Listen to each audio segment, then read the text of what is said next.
చివరిగా press meet ముగిస్తున్నా. KTR గారు మీరు నీట్గా మాట్లాడండి, సీఎం రేవంత్ రెడ్డి గారు నీట్గా మాట్లాడతారు. మీరు రా గీ అంటే మట్టుకైతే ఖచ్చితంగా సీఎం రేవంత్ రెడ్డి గారు మిమ్మల్ని తిడతారు. మీరు కంట్రోల్ కండి, మమ్మల్ని కంట్రోల్ మీరే చేసుకోండి. మీరు కంట్రోల్ తప్పకుండా మేము కంట్రోల్ తప్పకుండా మీరే చేసుకోండి.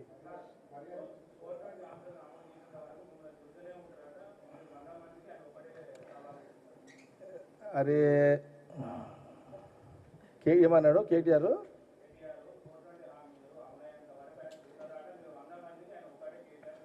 ముస్లింలకు 12% రిజర్వేషన్ ఇస్తానన్నాడు, ఇచ్చిండా? ఎస్టీలకు 12% రిజర్వేషన్ ఇస్తానన్నాడు, ఇచ్చిండా? దళితుని సీఎం చేస్తానన్నాడు, చేసిండా? ఎస్సీని సీఎం చేస్తానన్నాడు, చేసిండా? నిరుద్యోగ భృతి ఇస్తా యువకులకు అన్నాడు, ఇచ్చిండా?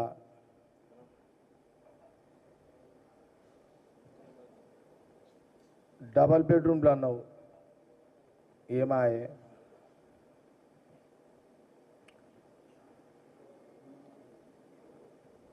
ఇంటికి ఒక ఉద్యోగం అన్నావు, అది ఏమాయే? నేనేమంటున్నానంటే, ఇప్పుడు మాది కాంగ్రెస్ గవర్నమెంట్, మేము రాగానే ఏమైంది? మా గవర్నమెంట్ రాగానే ఆ రోజు ఉచితంగా ఆర్టీసీ బస్సు ప్రయాణం. ఈరోజు ఆడవాళ్ళు రాష్ట్రంలో కోట్ల సారి ఈసారి బస్సులలో ప్రయాణం చేస్తున్నారు. ఇప్పుడు నేను అనుకుంటా ఇప్పటి వరకు ఈ 18 నెలల్లో అంటే దాదాపు 200 కోట్ల మంది తిరిగినట్టే ఆర్టీసీ ఉచితంగా. విన్నారా? ఈరోజు డబ్బులు లేని ప్రతి మహిళ తల్లిగారింటికి, అత్తగారింటికి, బంధువుల దగ్గరికి, హాస్పిటళ్ళకి ఎక్కడ పోయినా సరే వాళ్ళు ఉచితంగా వాళ్ళు తిరుగుతున్నారు. అంటే దాదాపు ఈ రాష్ట్రంలో దాదాపు అటు ఇటు 200 చిల్లర మహిళలు ఉన్నారు.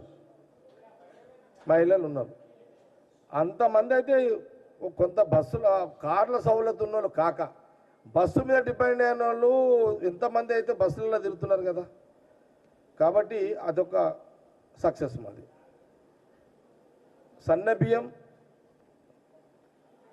మంచి ఎక్సర్సైజ్, ఎవరు సీఎం గారి డైరెక్షన్ ఉత్తమ్ కుమార్ రెడ్డి గారు సన్న బియ్యం మంచి ఎక్సర్సైజ్ చేసి సక్సెస్ఫుల్గా నడుస్తున్నారు. సన్న బియ్యం హ్యాపీగా ఉన్నారు. 9,000 రైతు బంధు ఇచ్చినాము. సరే అది అది ఇచ్చే సిస్టమ్ అప్పుడు ఆయన ఇచ్చిండు, మేము ఇస్తున్నాము.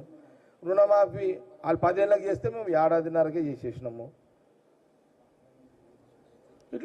ఇట్లా చేసినాం కదా.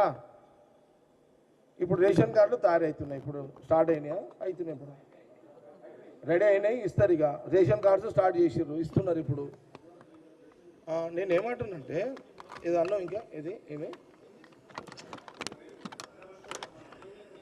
ఫస్ట్ ఇప్పుడు నాకు విచిత్రం ఏంటంటే ఎవరైతే 420 వాళ్ళు 420 అని మమ్మల్ని అంటున్నారు. నంబర్ 1 420 వాళ్ళు ఎవరు? కేటీఆర్.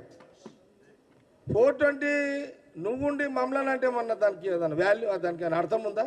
కాబట్టి అది దానికి వాల్యూ లేదు దానికి.